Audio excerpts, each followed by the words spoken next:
മറ്റൊരു വീഡിയോയിലേക്ക് എല്ലാവർക്കും സ്വാഗതം. ഇന്ന് നമ്മൾ ഷെയർ ചെയ്യാൻ വേണ്ടി പോകുന്നത് തികച്ചും വ്യത്യസ്തമായിട്ടുള്ള ഒരു കാര്യമാണ്. ഇത്രയും ദിവസം നമ്മൾ ഷെയർ ചെയ്തത് പോസിറ്റീവ് വശങ്ങളാണെങ്കിൽ ഇന്ന് ചില ആളുകളിൽ വരുന്ന അല്ലെങ്കിൽ എന്തുകൊണ്ട് എനിക്ക് ആളുകളെ ലഭിക്കുന്നില്ല, അല്ലെങ്കിൽ ഞാൻ പറഞ്ഞ ആളുകൾ എന്തുകൊണ്ട് എൻ്റെ കൂടെ അസോസിയേറ്റ് ചെയ്യുന്നില്ല, എനിക്ക് അതിവേഗം വളരണമെങ്കിൽ ഏത് തരത്തിലുള്ള ആളുകളെ ഞാൻ പോയി കാണണം. ഇവിടെ നിങ്ങൾ മനസ്സിലാക്കേണ്ടത് ഒരു പ്രിൻസിപ്പിൾസാണ്. Man power principle. എന്താണ് മാൻ എന്ന് ചോദിച്ചു കഴിഞ്ഞാൽ എം ഇൻഡിക്കേറ്റ് ചെയ്യുന്നത് മണി എന്നാണ്, എ ഇൻഡിക്കേറ്റ് ചെയ്യുന്നത് അതോറിറ്റി എന്നാണ്, എൻ ഇൻഡിക്കേറ്റ് ചെയ്യുന്നത് നീഡാണ്. ഈ മൂന്ന് ഒരു നിങ്ങൾ കാണാൻ പോകുന്ന വ്യക്തിയിലുണ്ടെങ്കിൽ, അല്ലെങ്കിൽ ഈ മൂന്നിൽ രണ്ടെണ്ണം അല്ലെങ്കിൽ മൂന്നിൽ ഒരെണ്ണമെങ്കിലും നിങ്ങൾ കാണാൻ പോകുന്ന വ്യക്തിയിൽ ഉണ്ടെങ്കിൽ മാത്രമേ അവരിലൂടെ ഒരു വരുമാനം നിങ്ങൾക്ക് ലഭിക്കത്തുള്ളൂ. എം എന്ന് പറയുന്നത് മണിയാണ്. നിങ്ങൾ ആദ്യം ഒരാൾ കാണാൻ പോകുന്നതിന് മുമ്പ് ഈ ബിസിനസ്സിന് പ്രൊഡക്ട്സ് പർച്ചേസ് ചെയ്യുക എന്നുള്ളത് തികച്ചും ഈ ബിസിനസ്സിൻ്റെ വിജയകരമായ മുന്നേറ്റത്തിന് അത്യന്താപേക്ഷിതമാണ്. കാരണം നിങ്ങളടക്കം പ്രൊഡക്ട്സ് പർച്ചേസ് ചെയ്തുകൊണ്ടാണ് ഈ ബിസിനസ്സിലേക്ക് കടന്നു വന്നത്. പർച്ചേസിങ് നടന്നാൽ മാത്രമേ ആ പോയിന്റ് ബേസിലുള്ള വരുമാനം നമുക്ക് ലഭിക്കത്തുള്ളൂ. നമ്മൾ കാണാൻ പോകുന്ന വ്യക്തി നമ്മളെക്കാൾ കടവും നമ്മളെക്കാൾ ബാധ്യതയും നമ്മളെക്കാൾ പ്രശ്നങ്ങളും ഉള്ള വ്യക്തിയാണെങ്കിൽ അവൻ്റെ കയ്യിൽ പണം ഉണ്ടാവുമോ? ഉണ്ടാകത്തില്ല. അപ്പോൾ നമ്മൾ കാണുന്ന വ്യക്തിക്ക് ഈ ബിസിനസ്സിന് തുടക്കം കുറിക്കാനുള്ള ഒരു ഇനീഷ്യൽ ഫണ്ട് ഉണ്ടോ എന്നുള്ളത് നമ്മൾ ആദ്യം ഉറപ്പുവരുത്തണം.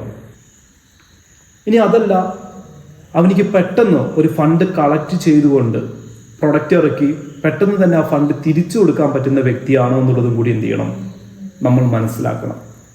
അപ്പോൾ പണത്തിൻ്റെ വിത്ത് എന്താണെന്ന് ചോദിച്ചു കഴിഞ്ഞാൽ പണം തന്നെയാണ്. ആ ഒരു ബോധം എന്നും നമ്മുടെ ഉള്ളിൽ വേണം. നമ്മൾ പണമില്ലാത്ത വ്യക്തിയുടെ അടുത്തേക്കാണ് നിങ്ങൾ പോകുന്നതെങ്കിൽ ഒരു പക്ഷേ അയാൾ നിങ്ങളോട് പ്രൊഡക്റ്റ് കടം ചോദിക്കും, നിങ്ങൾ പ്രൊഡക്റ്റ് കടം കൊടുക്കും, അവസാനം ആ വ്യക്തിബന്ധം തന്നെ എന്നേക്കുമായിട്ട് നഷ്ടപ്പെടുന്ന ഒരു രൂപത്തിലേക്ക് നിങ്ങളുടെ ബിസിനസ് മാറും എന്നുള്ളതാണ്. രണ്ടാമത്തെ മാൻ പ്രിൻസിപ്പിൾസിൽ അതോറിറ്റി. പലരും ബിസിനസ് മറ്റുള്ളവരോട് ഷെയർ ചെയ്യുമ്പോൾ ഇതിൻ്റെ ഉത്തരവാദിത്വം നമ്മൾ ഷെയർ ചെയ്യുന്ന ആ വ്യക്തി, ആ വീട്ടിലുള്ള ഒരു 3 പേരോടാണ് നിങ്ങൾ ഈ ഒരു ബിസിനസ് ഷെയർ ചെയ്യുന്നതെങ്കിൽ ഇത് ഏറ്റെടുക്കുന്ന വ്യക്തി ആരാന്നുള്ളത്, അല്ലെങ്കിൽ ആ വീട്ടിൽ തീരുമാനമെടുക്കുന്നത്, ചിലപ്പോൾ ചില വീട്ടിൽ ഹസ്ബൻഡായിരിക്കും തീരുമാനം എടുക്കുക, ചിലപ്പോൾ വൈഫായിരിക്കും തീരുമാനം എടുക്കുക, ചിലപ്പോൾ മക്കളായിരിക്കും തീരുമാനം എടുക്കുക. അപ്പോൾ അവിടുത്തെ യഥാർത്ഥ നാഥൻ ആരാന്നുള്ളത് നമ്മൾ എന്ത് ചെയ്യണം, മനസ്സിലാക്കി വെക്കണം. ആ വ്യക്തിയോടായിരിക്കണം നമ്മൾ ഈ ബിസിനസ് സംസാരിക്കേണ്ടത്. പലപ്പോഴും കാണുന്നതാണ്, ഇത് തിരിച്ചറിയാതെ നമ്മൾ എന്ത് ചെയ്യും, അവിടെയുള്ള വ്യക്തികളോട്, അതൊരു പെണ്ണാവട്ടെ ആണാവട്ടെ, അവരോട് ഈ ബിസിനസ് ഷെയർ ചെയ്യും. പക്ഷെ അവരെന്ത് ചെയ്യും, വൈകുന്നേരങ്ങളിൽ ഹസ്ബൻഡിനോടോ അല്ലെങ്കിൽ വൈഫിനോടോ ഇത് ആലോചിക്കുന്ന സമയത്ത് അവർ നെഗറ്റീവ് പറയും, അല്ലെങ്കിൽ ഈ ബിസിനസ് എന്ത് ചെയ്യും, ഒഴിവാക്കുകയും ചെയ്യുന്ന അവസ്ഥയുണ്ട്. അതുപോലെ തന്നെ നമ്മൾ മനസ്സിലാക്കി കൊടുക്കേണ്ട ഒരു കാര്യം, നിങ്ങൾ ഒരു വ്യക്തിയോട് ഈ ബിസിനസ് ഷെയർ ചെയ്ത് കഴിഞ്ഞാൽ മറ്റൊരാളോട് നിങ്ങൾ അഭിപ്രായം ചോദിക്കുകയാണെങ്കിൽ അത് ഈ പ്രൊഡക്ട്സ് എങ്കിലും, നമ്മുടെ കമ്പനിയുടെ പ്രൊഡക്ട്സ് എങ്കിലും അറ്റ്ലീസ്റ്റ് ഉപയോഗിച്ച വ്യക്തിയോട് വേണം എന്ത് ചെയ്യാൻ, അഭിപ്രായം ചോദിക്കാൻ. അല്ലെങ്കിൽ ഇതിനെ പറ്റിയിട്ട് ഒന്നും അറിയാത്ത വ്യക്തികൾ പറയുന്ന വാക്കുകളിൽ വീണു പോകരുത് എന്ന് പറയുന്ന ഒരു ഉപദേശം കൂടി നിങ്ങൾ എന്ത് ചെയ്യണം, അവിടെ വെച്ചു കൊടുക്കണം. അപ്പോൾ ആരാണ് തീരുമാനം എടുക്കുന്നത്, ആ വ്യക്തിയെ കണ്ടെത്തിക്കൊണ്ട് വേണം നമുക്ക് എന്ത് ചെയ്യാൻ, ബിസിനസ്സിനെ മുന്നോട്ടേക്ക് നയിക്കാൻ. അതുപോലെ തന്നെ ഈ ഒരു ബിസിനസ്സിന് വേണ്ടി നിങ്ങൾ മീറ്റിങ്ങുകൾ കണ്ടക്ട് ചെയ്യുകയാണെങ്കിൽ ടീമിനെ ഉത്തരവാദിത്വത്തോടു കൂടി എത്തിക്കുന്ന ആളുകളെ വെച്ചുകൊണ്ടായിരിക്കണം നിങ്ങൾ മീറ്റിംഗ് കണ്ടക്ട് ചെയ്യാൻ. അതാണ് കൊണ്ട് ഉദ്ദേശിക്കുന്നത്, അതോറിറ്റി കൊണ്ട് ഉദ്ദേശിക്കുന്നത്. 3 നീഡ്. ഈ ഒരു ബിസിനസ് ഏറ്റെടുത്ത് കഴിഞ്ഞാൽ അവന് ഒരുപാട് ആവശ്യങ്ങളുണ്ട്, അല്ലെ? ഷോർട്ട് ടൈം ഡ്രീംസ് ഉണ്ടാവും, അതുപോലെ തന്നെ ലോങ് ടൈം ഡ്രീംസ് ഉണ്ടാവും, അതുപോലെ തന്നെ ചിലപ്പോൾ അവർക്ക് എന്തുണ്ടാവും, വണ്ടിയുടെ അടവുകൾ ഉണ്ടാവും. ഇതൊക്കെ ഫുൾഫില്ല് ചെയ്യാൻ പറ്റുന്ന അവൻ്റെ ആവശ്യകത എന്താണോ, അവൻ ഇതിലൂടെ മാസം പ്രതീക്ഷിക്കുന്നത് 1 ലക്ഷമാണോ, അല്ലെങ്കിൽ 50,000 രൂപയാണോ, 25,000 രൂപയാണോ, അതിനുള്ള ഒരു സൊല്യൂഷൻ ആയിരിക്കണം ഏത്, നമ്മുടെ ബിസിനസ്.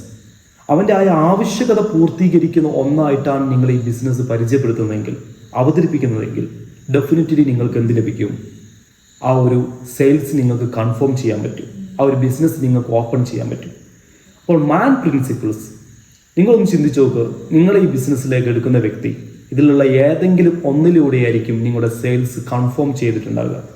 അപ്പോൾ ഈ പ്രിൻസിപ്പിൾസിനെ മറക്കാതെ നിങ്ങളുടെ പ്ലാൻ പ്രസൻറ്റേഷനിൽ എന്ത് ചെയ്യുക, ആഡ് ചെയ്യുക. പണമില്ലാത്ത, ഉത്തരവാദിത്തമില്ലാത്ത, ആവശ്യമില്ലാത്ത വ്യക്തികളിലേക്ക് എന്ത് ചെയ്യരുത്, നിങ്ങളുടെ സമയത്തെ നിങ്ങൾ ഇട്ടെറിഞ്ഞു കൊടുക്കരുത്. സമയം വിലപ്പെട്ടതാണ്, അതിനെ കാത്തു സൂക്ഷിക്കുക. നല്ല വ്യക്തിത്വങ്ങളെ നിങ്ങൾക്കൂടെ ചേർത്ത് പിടിക്കുക. വിജയം ഉറപ്പാണ്. ഒരിക്കൽ കൂടി, നിങ്ങൾ ആദ്യം പോയി കാണുന്ന വ്യക്തി,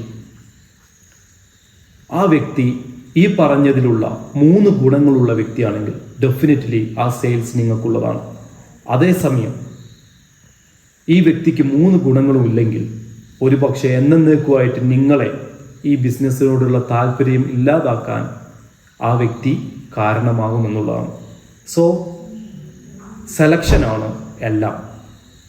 നല്ല ഡ്രസ്സ്, നിങ്ങളുടെ മനസ്സിനൊത്ത ഡ്രസ്സ്, അത് നിങ്ങൾക്ക് സെലക്ട് ചെയ്യാൻ പറ്റിയാൽ അത് ഇട്ട് മുന്നോട്ടേക്ക് പോകുന്ന ദിവസം അടിപൊളിയായിരിക്കും.